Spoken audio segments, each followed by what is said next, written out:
दोस्तों, जल स्टडीज में आप सभी का स्वागत है।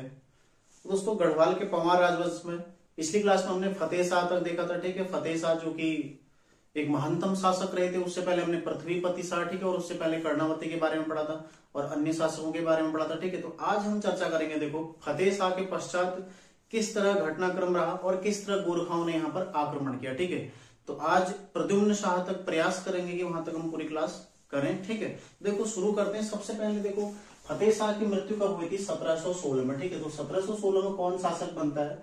उपेंद्र शाह। ठीक है, उपेंद्र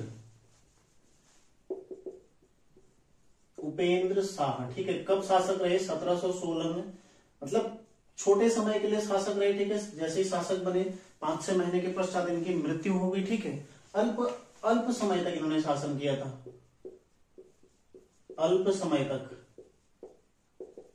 ठीक है, अल्प समय तक शासन किया और इनकी मृत्यु किस दिन हुई थी? देखो, दिवाली के दिन। ठीक है, दिवाली के दिन इनकी मृत्यु हुई थी, ध्यान रखिएगा। ठीक है, दिवाली के दिन मृत्यु। ठीक है, तो उपेंद्र शाह की मृत्यु होगी। उसके पश्चात अगले शासक कौन बने? प्रदीप शाह। ठीक है, प्रदीप शाह ये अगले शासक बने। ठीक है, पंवार राजवंश के प्रदीप शाह, और इनका कार्यकाल कब से कब तक रहा? 1717 से। ठीक है, 1717 से 1772 तक। ठीक है, एक लंबा कार्यकाल, लगभग 55 वर्ष का इनका कार्यकाल रहा प्रदीप शाह का। ठीक है, जो कि महानतम शासकों में से एक थे। जब ये शासक बने तो केवल 7 वर्ष के थे। ठीक है, तो इनका संरक्षण किसने किया था? राजमाता जिया कनकदेई ने। ठीक है, राजमाता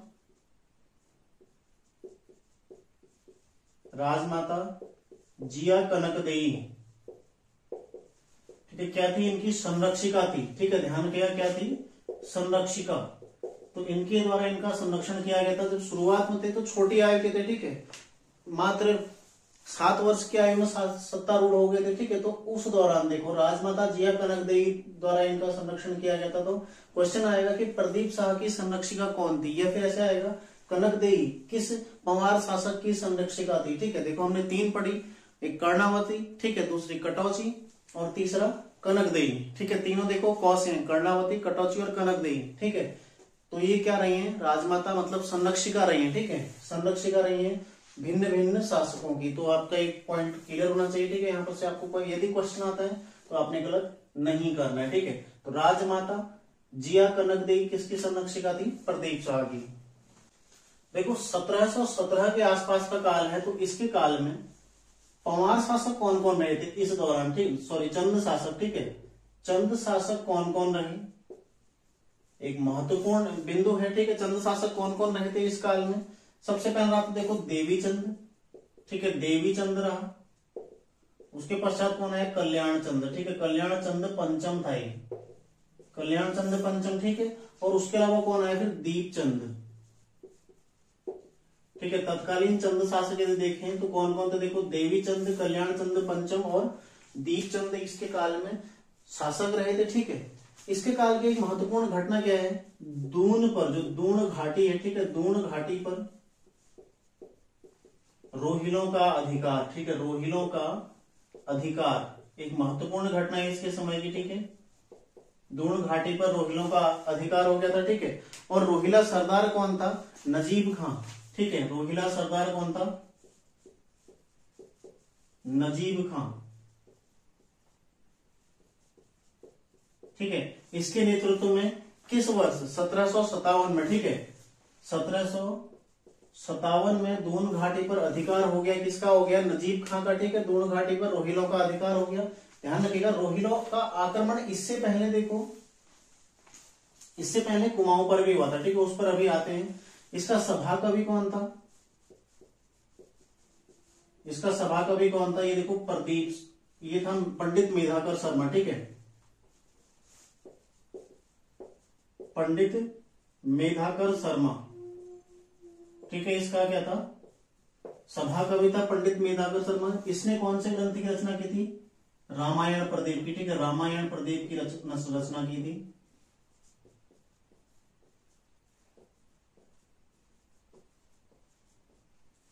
ठीक है, रामायण प्रदीप की रचना की थी। इसके अलावा देखो, मौलाराम तोमर को भी राज्याश्रय प्राप्त था। ठीक है, इसका। और दूसरा देखो, इसने जब द्रोण घाटी पर रोहिलों का अधिकार हुआ था उससे पूर्व ही, ठीक है, अपनी जो राजधानी है वो नवादा से धामुवाला में स्थानांतरित करने का उल्लेख मिलता है, लेकिन बाद में द्रोण घाटी पर रोहिलों का अधिकार हो गया। यदि अन्य फैक्ट इसमें देखते हैं, देखो जो कुछ महत्वपूर्ण फैक्ट है इसी के समय में 1723 में, ठीक है, 1723 में देवी चंद का आक्रमण होता है, ठीक है, देवी चंद का आक्रमण। देवी चंद ने गढ़वाल पर आक्रमण किया 1723 में, ठीक है। और साथ ही देखो एक और महत्वपूर्ण जो बिंदु है, इसकी और चंदों की मित्रता का उल्लेख मिलता है, ठीक है, मतलब पूरे इतिहास में पहली ऐसी घटना मिलती है। कुमाऊं पर जब रोहिलों का आक्रमण हुआ था 1743-44 में, ठीक है, कुमाऊं पर रोहिलों के आक्रमण के समय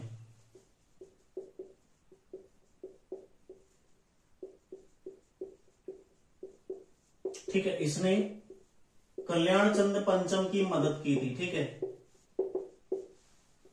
कल्याण चंद पंचम की मदद की थी।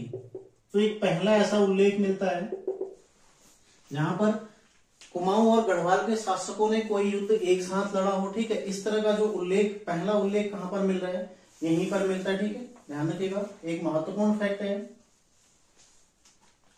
कल्याण चंद्र पंचम की इसके द्वारा मदद की गई थी, ठीक है। और साथ ही देखो इसकी मृत्यु कब हुई थी, 1772 में, ठीक है, मृत्यु कब हुई, 1772 में इसकी मृत्यु हुई, ठीक है। और इसके साथ, इसकी मृत्यु के पश्चात इसी के साथ, ठीक है, इसकी 29 रानियों, ठीक है, 29 रानियों के सती होने का उल्लेख मिलता है, ठीक है, काफी महत्वपूर्ण है।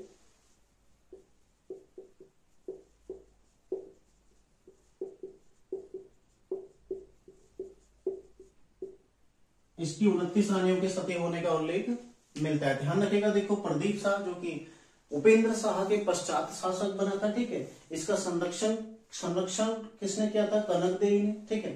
चंद शासक कौन थे इसके समय पर, देवी चंद, कल्याण चंद और दीपचंद, कल्याण चंद पंचम, ठीक है, कल्याण चंद पंचम और दीपचंद। तो देवी चंद ने इस पर आक्रमण किया था और कल्याण चंद ने क्या किया था, देवी चंद को कुमाऊं का मोहम्मद बिन तुगलक भी कहा था, ठीक है, ध्यान रखिएगा। कल्याण चंद और प्रदीप शाह ने मिलकर रोहिलों को कुमाऊं में हराया था, ठीक है, ये भी महत्वपूर्ण है। द्रोण घाटी पर रोहिलों का अधिकार हो गया। देखो 1757 में कौन था सरदार, रोहिला सरदार नजीब खान, ठीक है, सभापति कौन था, पंडित मेधाकर शर्मा। तो आपसे पूछा जाएगा कि किस कवि के द्वारा, ठीक है, किस कवि के द्वारा रामायण प्रदीप की रचना की गई, ठीक है, तो किसके द्वारा की गई, मेधाकर शर्मा के द्वारा, ठीक है। 1723 में देवी चंद ने आक्रमण किया था प्रदीप शाह पर, ठीक है, और साथ ही रोहिलों का आक्रमण 1772 में इसकी मृत्यु हो गई।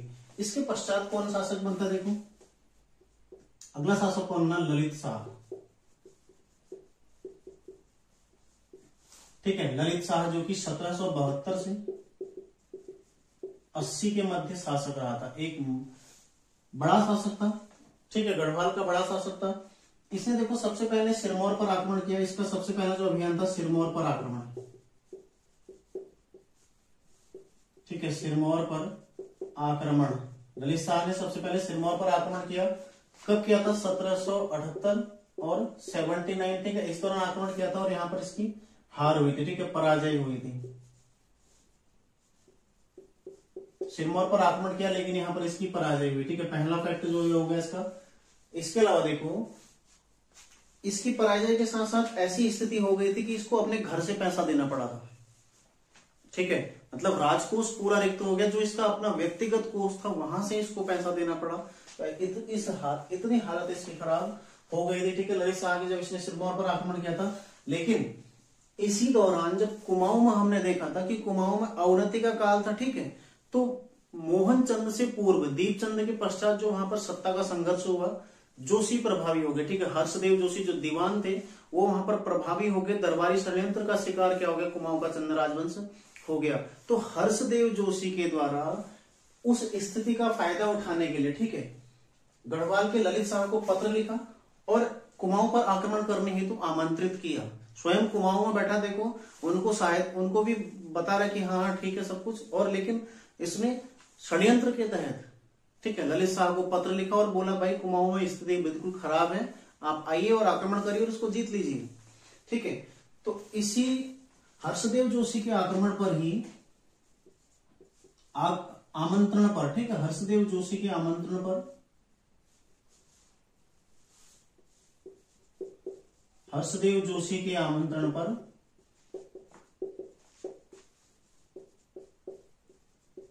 इसने कुमाऊं आक्रमण किया, ठीक है, कुमाऊं पर आक्रमण किया।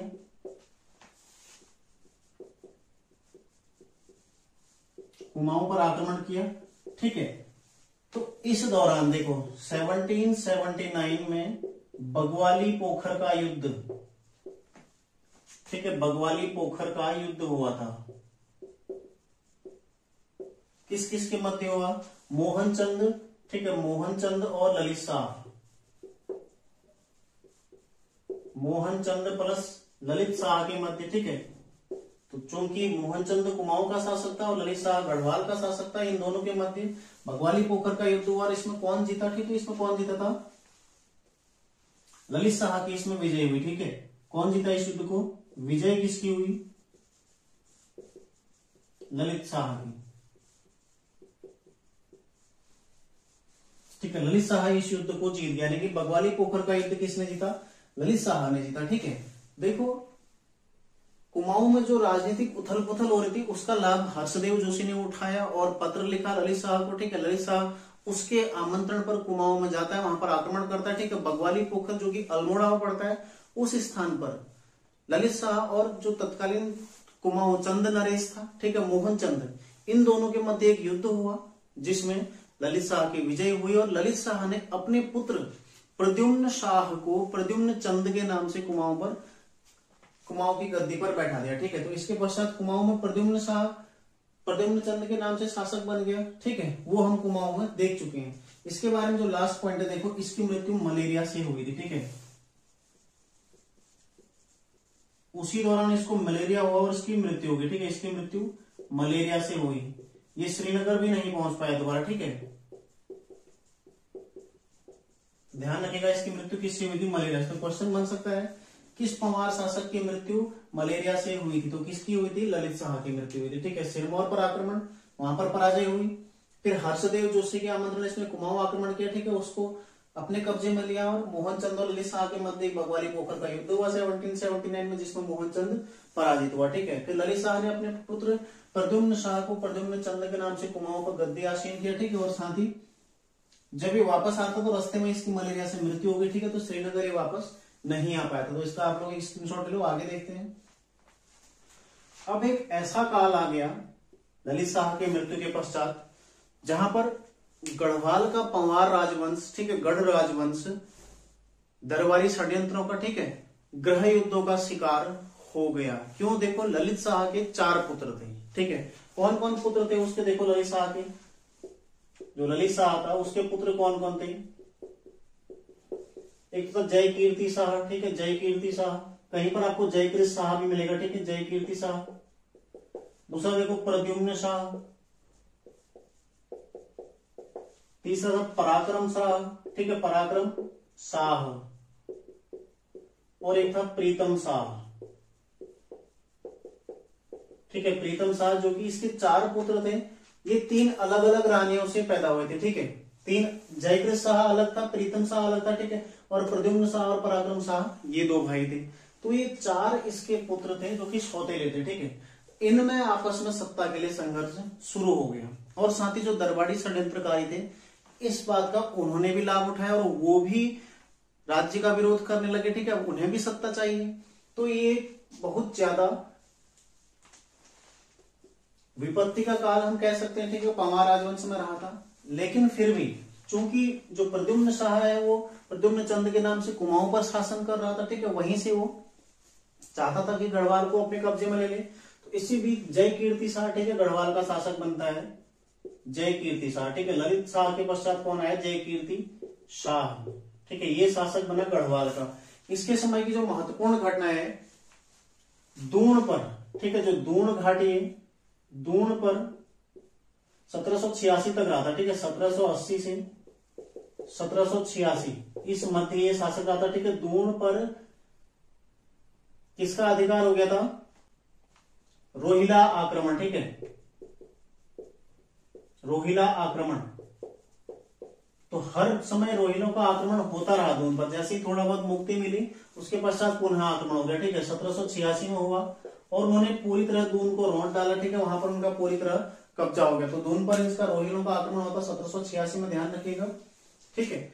और इसके पश्चात इसके द्वारा देखो बहुत सारे प्रयास किए गए, ठीक है। प्रद्युम्न शाह को ये चाहता था कि जो ललित शाह है उसके द्वारा कुमाऊं को विजित किया गया है, ठीक है। और ये कुमाऊं को एक करद राज्य बनाना चाहता है, यानी कि मतलब कुमाऊं इसको कर दे, यानी कि चंद शासक जो प्रद्युम्न शाह है जो इसी का भाई है वो उसको टैक्स दे, ठीक है। इसने कुमाऊं पर भी आक्रमण किया लेकिन असफल रहा। दरबारी षड्यंत्रकारी सफल हो गई, ये उसमें भी असफल रहा, ठीक है। और इसके अपने भाई इसके विरुद्ध अभियान कर रहे थे, हर चीज में असफल रहा। तो जिंदगी से परेशान होकर, ठीक है, काफी अल्प आयु छोटी आयु में ही इसने आत्महत्या कर ली, ठीक है। इसने देखो इसने 1786 में, ठीक है, 1786 में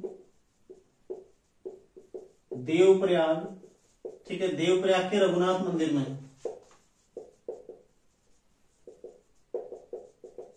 ठीक है, देवप्रयाग के रघुनाथ मंदिर में अपना जीवन समाप्त कर दिया, ठीक है।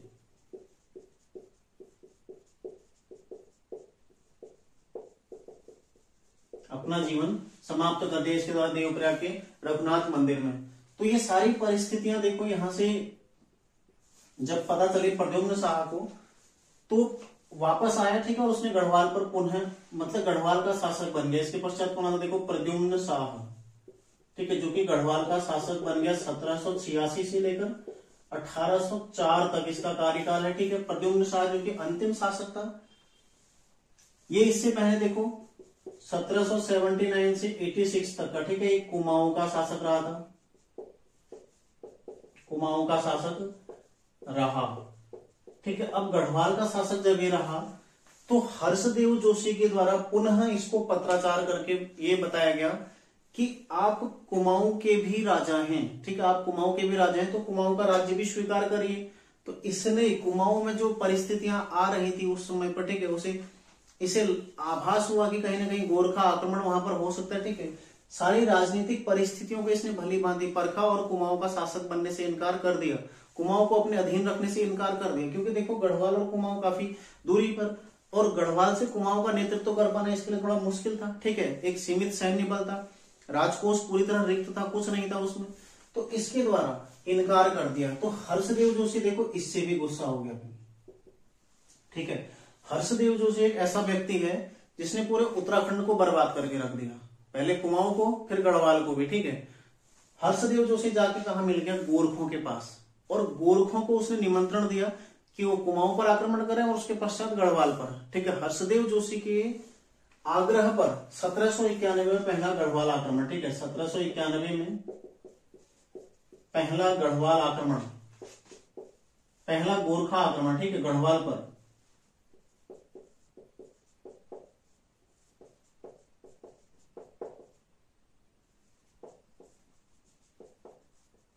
ठीक है, गोरखों ने हर्षदेव जोशी के निमंत्रण पर गोरखा गढ़वाल पर पहला आक्रमण किया गोरखाओं द्वारा, और इस दौरान 1 वर्ष तक वो लंगूरगढ़ पर बने रहे, ठीक है। राजा ने परिस्थिति को समझा, अपने सैन्य बल को देखा और गोरखों के साथ लंगूरगढ़ की संधि कर ली, लंगूरगढ़ की संधि, ठीक है। गोरखों के साथ लंगूरगढ़ की संधि करी जो कि कब हुई थी 1791 में हुई थी, ठीक है। और इसके माध्यम से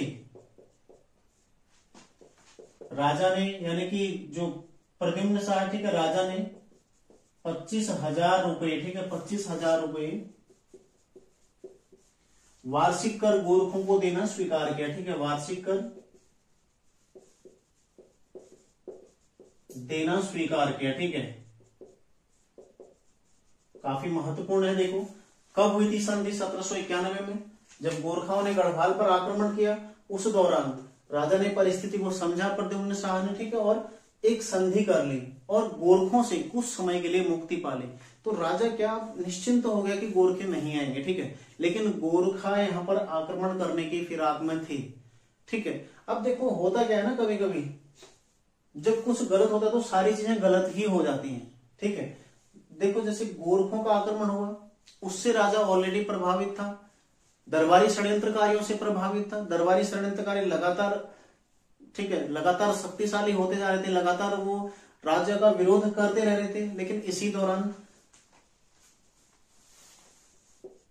प्राकृतिक आपदाओं का प्रकोप भी गढ़वाल पर हो गया, ठीक है। प्राकृतिक आपदाओं में देखो सबसे पहले अकाल पड़ा। अकाल कब पड़ा था? 1795 में, ठीक है। इस अकाल को देखो, गढ़वाल पर अकाल पड़ा 1795 में। इसको इकावनी बावनी कहा जाता है, ठीक है, ध्यान रखिएगा, इकावनी बावनी इसको कहा जाता है गढ़वाल के इतिहास में। अकाल बड़ा भयंकर, मतलब बहुत बड़ा दुर्भिक्ष रहा था, ठीक है। उसके पश्चात देखो, जैसे ही थोड़ा परिस्थिति सुधरी, इससे थोड़ा निजात मिला, तो 1803 में भूकंप आ गया, ठीक है। 1803 में गढ़वाल में विनाशकारी भूकंप, ठीक है, विनाशकारी भूकंप, बहुत भयानक भूकंप इस दौरान आ गया 1803 में, ठीक है। जो लेखक हैं, जो इतिहासकार हैं, उनका उल्लेख है कि 100 में से मात्र 20% तक ही घर बच पाए थे, मतलब लोग बच पाए थे, घर भी नहीं, घर तो सभी बेघर हो गए। यहां तक कि राजा का महल भी क्षतिग्रस्त हो गया था, राजा का महल भी रहने योग्य नहीं रहा था, ठीक है। ये इतिहासकारों के द्वारा लिखा गया, मतलब बहुत बड़ा, बहुत भयानक भूकंप आया था 1803 में। पूरा राजकोष रिक्त हो चुका था, और इस भूकंप से निजात पाने के लिए, ठीक है, इसके मतलब इस दौरान सहायता के लिए, अपनी प्रजा की रक्षा के लिए राजा ने अपना सिंहासन तक बेच दिया था। कुछ नहीं बचा राजकोष में, ठीक है। सेना बिल्कुल नष्ट हो गई, सेना भी नहीं बची। जब लोग ही नहीं बचे, 20% लोग बचे, तो सेना भी कहां से रहनी थी, ठीक है। तो इस परिस्थिति का फायदा पुनः गोरखों ने उठाया, और 1803 में गोरखों का पुनः श्रीनगर पर आक्रमण हो गया, ठीक है। गोरखों का श्रीनगर पर आक्रमण, राजधानी श्रीनगर थी, ठीक है, श्रीनगर पर आक्रमण, और यहां से राजा भाग गए, ठीक है। प्रद्युम्न शाह यहां से भाग खड़े हो गए, तो गोरखों का श्रीनगर पर अधिकार कब हो गया? 1803 में, ठीक है। एक क्वेश्चन आया था एक बार कि गोरखों ने श्रीनगर पर किस वर्ष अधिकार किया था, तो कब हुआ था? 1803 में गोरखों का श्रीनगर पर अधिकार हो गया था। इस दौरान गोरखा सेना का जो नेतृत्व किया था, नेतृत्वकर्ता कौन थे? देखो, नेतृत्वकर्ता, गोरखों की सेना का नेतृत्वकर्ता कौन कौन थे इसमें? एक तो देखो, सेनापति काजी अमर सिंह थापा, ठीक है। सेनापति कौन थे? काजी अमर सिंह थापा, काजी अमर सिंह थापा, ठीक है। उसके अलावा देखो, हस्तीदल चौतरिया, ठीक है, हस्तीदल चौतरिया। इसके अलावा देखो, रणधीर सिंह बसन्यात,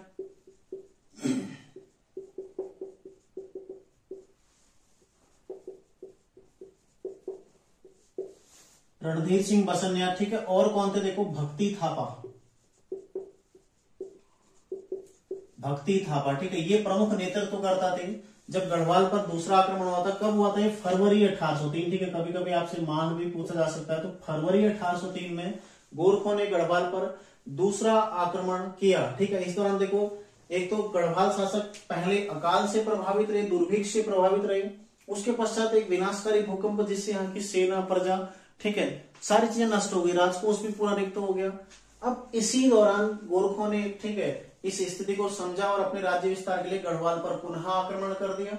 तो राजा यहां से भाग गए, ठीक है। उन्होंने पूरा प्रयास किया, ठीक है, जितनी चीजें हो सकती थी अपना सैन्य बल जुटाने का प्रयास किया, दूसरे शासकों से मदद मांगी, लेकिन कोई सफलता हाथ नहीं लगी, ठीक है। और फाइनली 14 मई 1804, ठीक है। तिथि थोड़ा देखो विवादित है, अलग अलग किताबों में कहीं पर ये देखो फरवरी 8 से 9 फरवरी 1804 दिया गया है, कहीं पर 17 जून 1804 दिया गया, ठीक है। 14 मई 1804 जो कि लगभग सर्वमान्य, कई सारे इतिहासकारों द्वारा इसको स्वीकार किया गया, ठीक है। और पूर्व में जो पेपरों में तिथि पूछी गई है, यही तिथि वहां पर आई है, ठीक है। तो इसलिए इसी को हम मानते हैं 14 मई 1804 को खुड़बुड़ा नामक स्थान पर,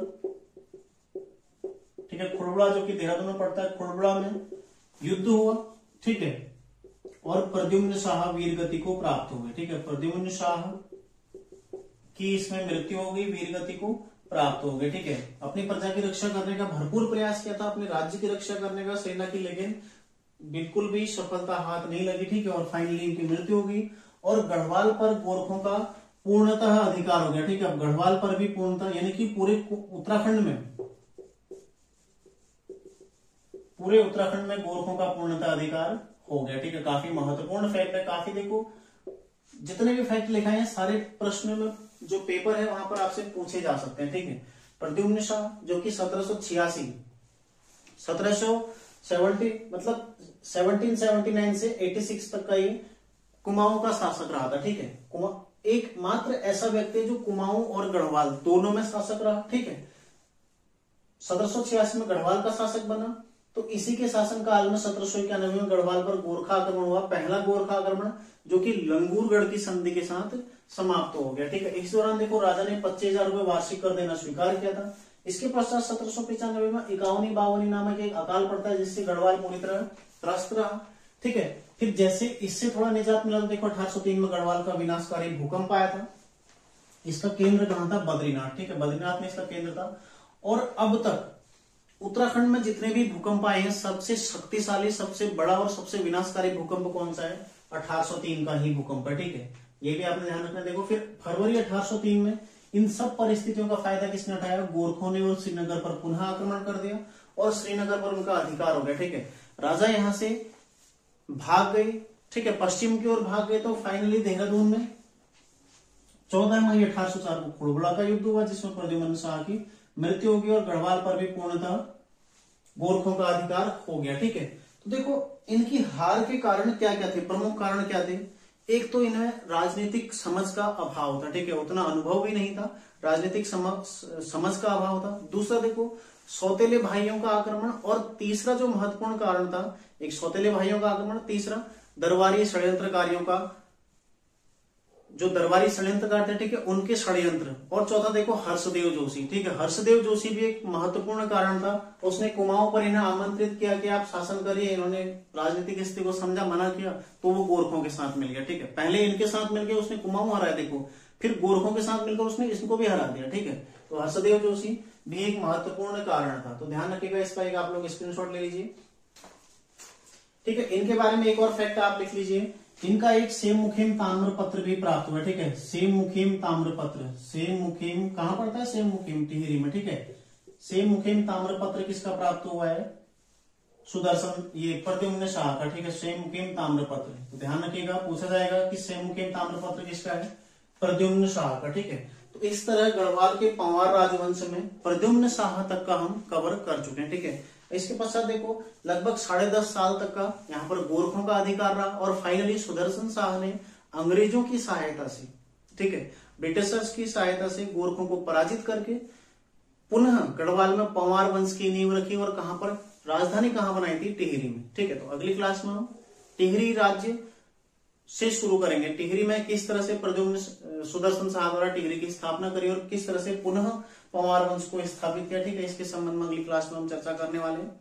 बाकी देखो दोस्तों, जो भी चैनल पर नए, चैनल को सब्सक्राइब जरूर करें। ठीक है, कमेंट अपना जरूर करिए, और साथ ही एक और बात बताना चाहूंगा, देखो करंट अफेयर्स आप लोग अवश्य देखना। ठीक है, करंट अफेयर्स देखो लगातार यूकेपीएससी पूछ रहा है, और मेरे द्वारा लगातार आपको करंट अफेयर्स की क्लासेस दी जा रही हैं। 2022 की कुल 8 क्लासेज आ चुकी हैं। आज मैं आपको आज या कल में देखो जनवरी का करंट अफेयर्स भी करा दूंगा। ठीक है, साथ ही उत्तराखंड का करंट अफेयर्स भी, उसको आप लोग जरूर देखिएगा, काफी महत्वपूर्ण आपके लिए रहने वाला है, क्योंकि आगे परीक्षा में आपसे पूछा जाएगा। तो मिलते हैं नेक्स्ट क्लास में, तैयारी आप लोग करते रहिए।